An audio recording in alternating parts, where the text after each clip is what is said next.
kaya dapat tanggalin ko na siya. Kasi yung mga ano dito, matataas na bagay, mga bunga ng yung hinanganga, tinatanggal niya kasi nakakatakot pag bagyo. So, ayan yung dahon niya. Maganda siya kapromdi. Ang gandang tingnan kapromdi. Tapos may mga mix-mix na color. Din ang laki na rin ng African talisay ko dito sa gilid. Dilaw na dilaw. Hindi po yung croton kapromdi.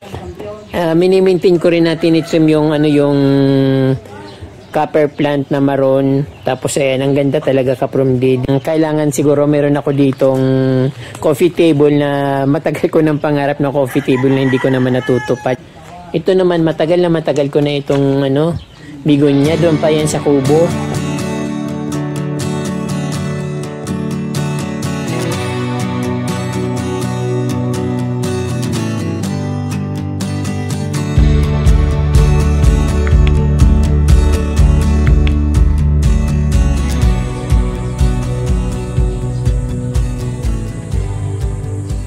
Hello mga kapromdi, good morning po sa inyong lahat at nandito po ulit ako sa aking backyard dahil mayroon na naman akong naisip na gagawin.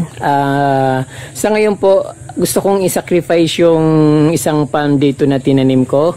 Although vegetable po siya, pag pinutol ko siya pwede siyang gulayin. Matagal ko na itong sinasabi sa sister ko na putuli na yung palm hanggang sa lumaki na lumaki. Kasi kapromdi, lumaki na yung aking dito maki plant. Ayan, or geo plant. So, parang nagtatalo sila. Saka gusto ko talaga itong maki plant kasi gusto ko meron akong Christmas tree dito sa likod ng bahay. So, ito na nga yung ultimate dream ko na magkaroon ng Christmas tree. Tapos mag-aaway pa silang dalawa. So, ngayon kapromdi, lumaki yung palm ko dito. So, maliit lang yan. Kinuha ko lang sa ilog. Parang yung bunga yata parang naanod ng baha. Tapos nakita ko siya. Tumutubo yung kinuha ko at itinanim ko dito. So ayun nga kapromdi, ang ganda na sana ng niya. Ang ganda sana ng dating niya kasi ayan yung pagka-design ko dito, maganda yung kulay. Tapos pwede kong i-change yung mga plants sa yung mga natitrim na parang ganito yung parang fokin.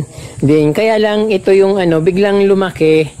Hindi ko na nga inaasahan to na lalaki pa itong yew or maki plant. Kasi ang payat-payat niyan, nilalagyan ko pa nga siya ng mga dyan, puno, yung mga pinutol na kahoy para tumawid siya, ay tumayo, matuwid yung pagtayo niya. Kaya ayan, gumanda na siya at biglang nagkaroon ng maraming branch. Siyempre, kailangan i-sacrifice ko yung isa dyan kasi nagtatalo sila. So maganda rin naman sana yung palm na yan, kaya lang yun nga, hindi makakabwilo yung maki plant. Kaya ang gagawin ko, tatanggalin ko yung yung palm. At isa pa, siyempre halos wala ng dito init sa likod ng bahay.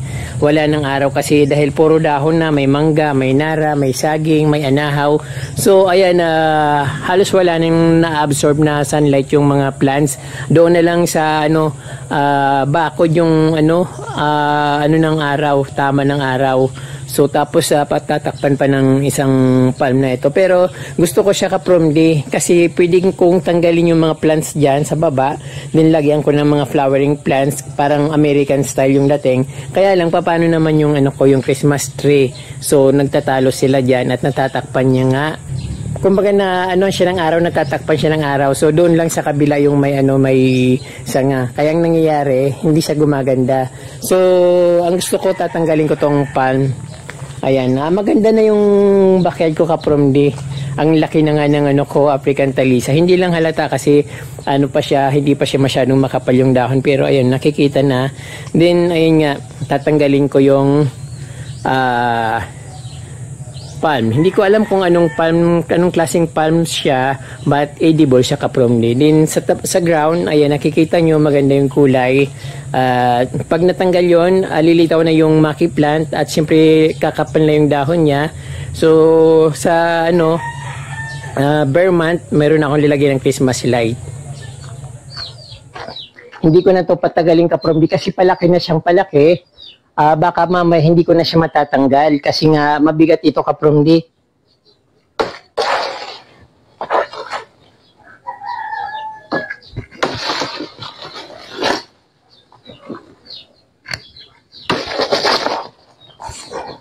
So yung natatamaan ng mga halaman ito nasisira kasi ang laki ng dahon niya. Ang ugat nito ay parang parang anahaw din ito kapromdi pag lumaki. So kasing laki ng niyog.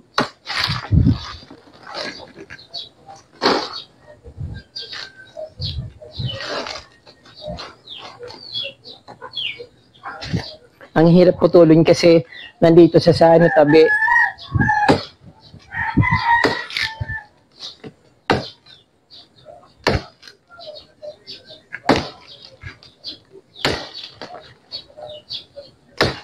Ay, baka matamaan ko pa yung maki. Pwede na yatang baliin siya. Maliit pa naman siya kapromdi pero ang laki ng puno niya. At kayang-kaya niyang talunin yung mga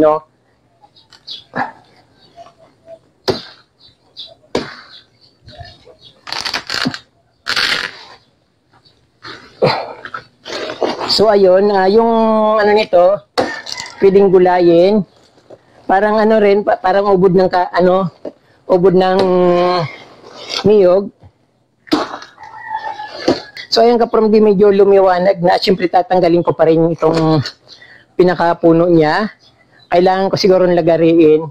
Ayun, lumitaw na yung maki plant. So ayun kapromdi, mas maigi nang tanggalin ko na kagad habang maaga pa kasi pag lumaki ito, wala siyang tutumbahan dito kundi yung mga halaman.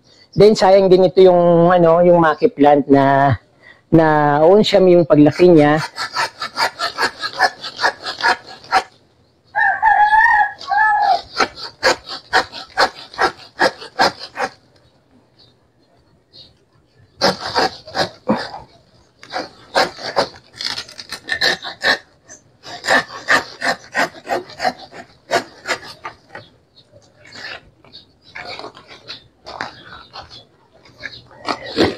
So, ayan po mga kapromdi, maganda na yung halaman ko. Walang halong pagsisisi. Although yung palm, pwede ko naman siyang lagyan ng light. Pero, yun nga, sabi ko sa inyo, masyado siyang malaki dito para sa likod ng bahay. Then, ang height niya parang niyog din. Kaya dapat tanggalin ko na siya. Kasi yung mga dito, matataas na bagay, mga bunga ng yung hinanganga, tinatanggal yan kasi nakakatakot pag bagyo kapag malakas yung hangin. Pwede siyang matumba sa bahay or siyempre sa mga halaman masisira. Kaya yan, inunahan ko na. So ayan po. Matambango parang niyog. Tambango niya kapromdi. So yung dahon niya, maganda yung dahon niya kapromdi. Nakikita nyo yan, parang parang yung laso na malaki. Tapos, pakita ko sa inyo.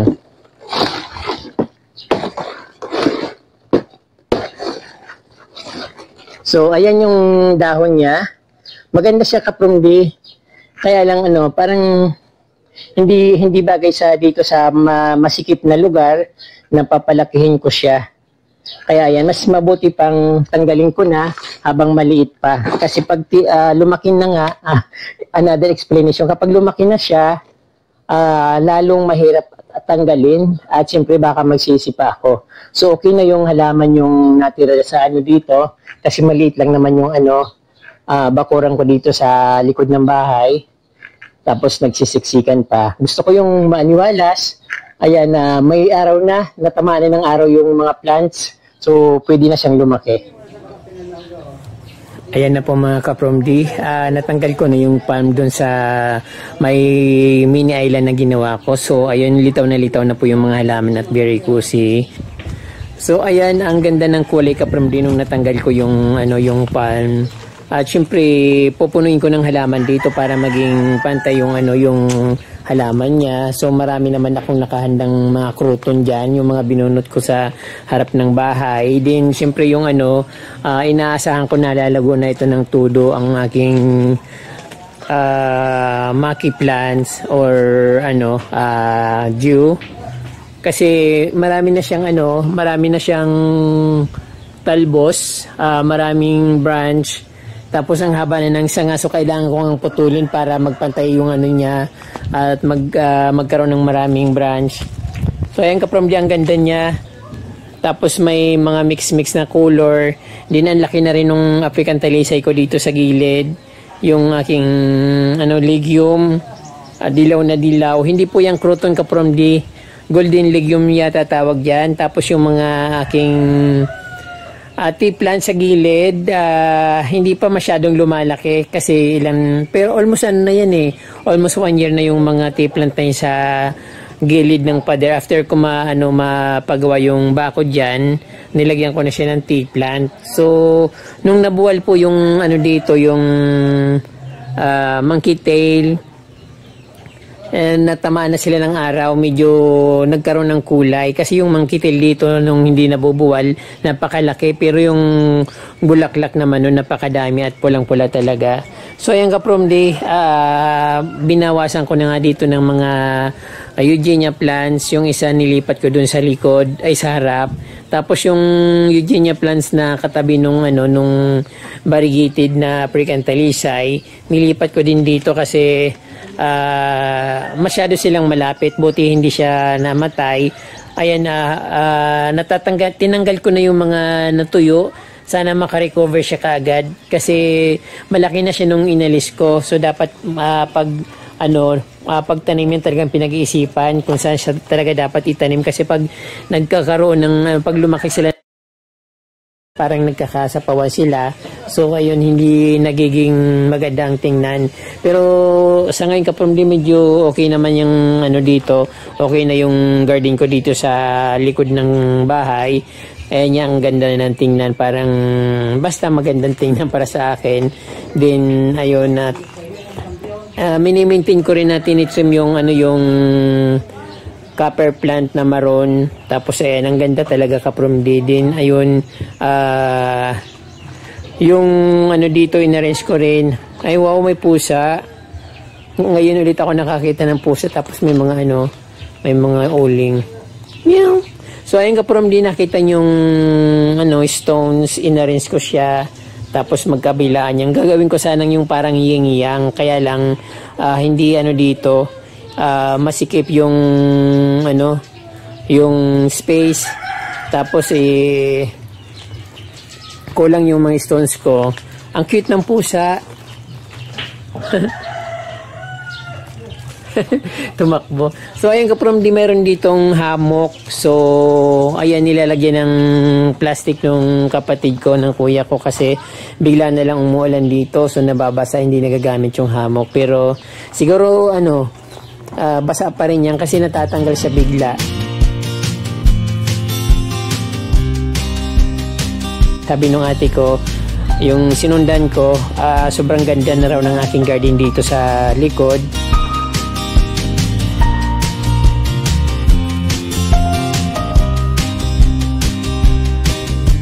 Kailangan siguro meron ako ditong coffee table na matagal ko ng pangarap na coffee table na hindi ko naman natutupad.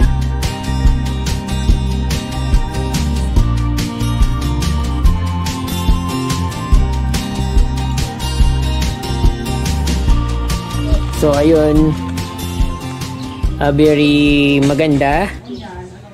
Ayan, kusing-kusi talaga. Then ito kaprom di, binabala ko rin itong tanggalin yung ko dito, kasi gusto kong magkaroon ng canopy dito sa likod ng bahay ko, kasi nababasa yung yung pintuan. Pag umuulan, basa kagad siya yung pintuan na laging na ng ulan, so masisira kagad yan, sayang. Narap pa naman siya at mahal yan, kaya kailangan may canopy dito. Ayun, kasi binubukbok yung although talagang hindi talaga kasi yung canopy ko na ginawa. Pag umulan, basa rin yung pinto ko, lalo pag may kasamang hangin.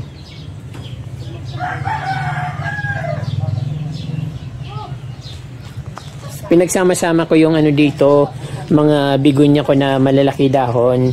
Kukunti lang naman kasing bigonya ko kaprom di, mostly yung yung bigonya na kulay pink. Yun, nawawala na nga. Ito yung kulay pula ang likod. Ayun, meron pa ako isang bigonyang variety na parang wala na yata, parang nawala na. Hindi ko na makita yung isang variety. Rin ito magkakapareho na lang variety dito. Yung dating napakadami kong bigonya na yon, so nawala na, hindi naman ito. Pero may flower siya. Ayun, hindi siya. Ito naman, matagal ko na itong bigonya. Doon pa yan sa kubo.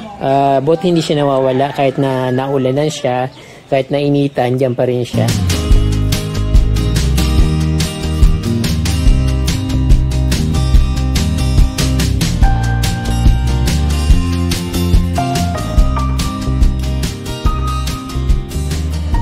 Konting ayos-ayos pa lang, konting ayos kasi yung dito kapromdi sa bandang likod, ayun dito sa hindi ko naman diyan ayos kasi bahay ng ate ko yan, baka magtampo naman sa akin pag ko diyan inayos kasi hanggang doon pa yung mga 1 meter pa yung ng space nung lupa dito. Sa kapatid ko rin naman yun. Sa yung lupa dito, hindi naman sa akin. Sa kapatid ko rin, lang din naman ako ng dito. Nakitayo lang ako ng bahay. So, ayun. So, ayan kapromdi, ang ganda ng ang ganda ng backyard garden ko. Hinantay ko lang na mawala yung init kasi iba-iba yung kulay. So, nandun yung init sa bandang bakod. Pero siguro pag tumaas na yung mga ko doon, mga anong tawag doon, mga tea plants, matatakpan na yung bakod, mas gaganda. Saka may tinanim ako dyan kapromdi na yung plant na gumagapang sa wall.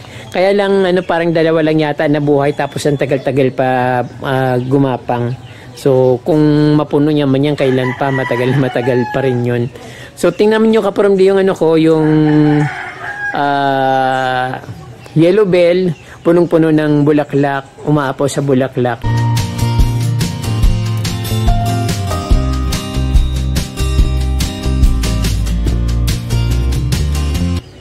I think di naman siya nakakarang sa kabila. Sa kabakod ko naman yan kung pagapangin ko dyan yung aking yellow bell. So ayan, ang aking garden dito, yung mga halaman.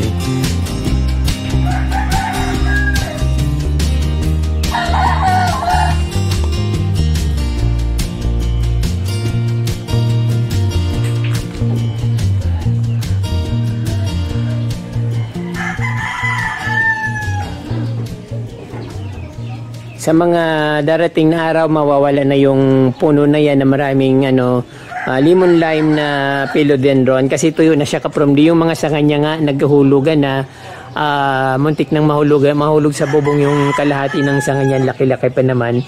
Pero expected ko na natuyo na yan kasi yung mga ugat niya, bulok na yung ugat niya. So any moment tutumba siya. So pag natumba siya, lalawak ulit yung garden ko at ayusin ko ulit dyan para mas maging maayos at maging maaliwalas para mas maging maganda lalo.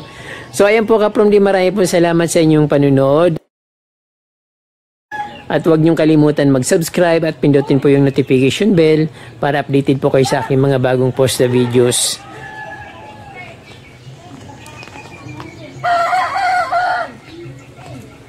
Thank you po. Muchas gracias. And Diyos mabalos.